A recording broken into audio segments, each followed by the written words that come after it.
নমস্কার বন্ধুরা, সোনামণির রান্নাঘরে আপনাদের সবাইকে স্বাগত। আজ আমি নিয়ে এসেছি ভাইফোঁটা স্পেশাল একটি মিষ্টির রেসিপি, চন্দ্রকলা।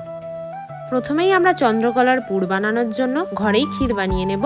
আপনারা চাইলে খোয়া ক্ষীর বা মাওয়া ব্যবহার করতে পারেন। এবার আমরা দুধটাকে খুব ভালো করে ফুটিয়ে ঘন করে নেব এবং আমাদের কাছে অল্প পরিমাণে খোয়া ক্ষীর ছিল, সেটা আমরা এখানে ব্যবহার করেছি। এখানে আমরা মিষ্টি স্বাদের জন্য 1 লিটার দুধের মধ্যে 1 কাপ পরিমাণ চিনির ব্যবহার করেছি। আপনারা আপনাদের স্বাদ মতো চিনির ব্যবহার করবেন। চন্দ্রকলার বাইরের কোটিংটা বানানোর জন্য এখানে আমরা ব্যবহার করেছি ময়দা। তাতে দিয়ে দেবো সামান্য পরিমাণে নুন, খাবার সোডা এবং ঘি দিয়ে খুব ভালো করে মেখে নেব। এখানে আমরা ময়দার ব্যবহার করেছি, আপনারা চাইলে আটার ব্যবহারও করতে পারেন। ডোটাকে আমরা আধ ঘন্টা মতো রেস্টে রেখে দেব। পাশাপাশি আমরা দেখে নেব ক্ষীরটা ঘন হয়েছে কিনা।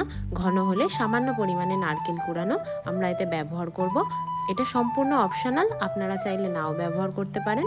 এবার নারকেল কুড়ি দিয়ে খুব ভালো করে মিশিয়ে নেব। চন্দ্রকলার শিরা বা রস বানানোর জন্য এখানে আমরা সামান্য পরিমাণে জল গরম করে তাতে 1 বাটি পরিমাণে চিনি দিয়ে খুব ভালো করে ফুটিয়ে শিরাটাকে তৈরি করে নেব এবং সামান্য পরিমাণে ফুড কালার ব্যবহার করব। আপনারা চাইলে নাও ব্যবহার করতে পারেন, এটি সম্পূর্ণ অপশনাল। চন্দ্রকলাগুলিকে গড়ে নেওয়ার জন্য ডো থেকে ছোট ছোট পরিমাণে লেচি করে নেব, যেটা লুচির থেকে সামান্য ছোট পরিমাণে হবে। এবার লুচির মতো করে গোল গোল করে বেলে নেব। লুচির মতো করে গোল গোল করে বেলে নিয়েছি। এবার মাঝ বরাবর ক্ষীরের পুরটাকে দিয়ে ওপর থেকে আরেকটি বেলে রাখার লুচি, যেমনটা আমি দেখাচ্ছি ঠিক সেরকমভাবে সাইড দিয়ে দিয়ে মুড়িয়ে নিতে হবে। পুরটা যাতে বেরিয়ে না যায় তার জন্য খুব ভালো করে ধারগুলো মুড়িয়ে নিতে হবে।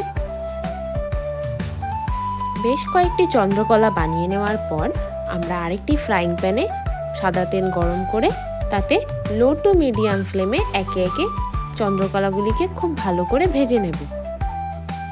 চন্দ্রকলাগুলি বেশ লালচে করে ভেজে নেওয়া হয়ে গেলে আমরা একে একে তুলে যেটা আগে থেকে চিনির শিরা বানিয়ে রেখেছিলাম তাতে একে একে ডুবিয়ে দেব। বেশ কিছুক্ষণ চিনির শিরায় ডুবিয়ে রাখার পর আমরা সেগুলোকে তুলে আরেকটি অন্য পাত্রে রেখে নেব। এটা আপনারা একবার বানালে মোটামুটি 2-3 দিন মতো স্টোর করে রাখতে পারবেন। এছাড়া ক্ষীরের মধ্যে নারকেল কুড়ি না ব্যবহার করলে এটা মোটামুটি 6 থেকে 7 দিন মতো স্টোর করে রাখতে পারবেন।